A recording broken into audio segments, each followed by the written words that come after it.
আঘোণ আঘোণ বুলি ক'লেই প্ৰকৃতিৰ এখন সুন্দৰ সুশোভিত ছবি আমাৰ দুচকুত ভাহি উঠে। কুঁৱলীৰ বগা চাদৰ সোণগুটিৰে উপচা পথাৰেৰে আমাৰ মন প্ৰাণ জুৰিয়াই ৰাখে।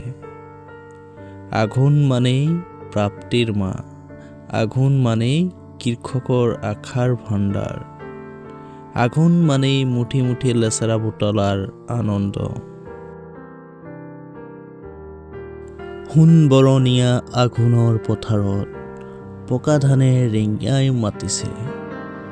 পকা ধানৰ আমোল মোল গোন্ধই সকলোকে আকৰ্ষিত কৰিছে। আঘোণতে লুকাই আছে চহা কৃষকৰ সপোনবোৰ। আঘোণ মানেই পথাৰৰ সোণোৱালী সোণগুটি।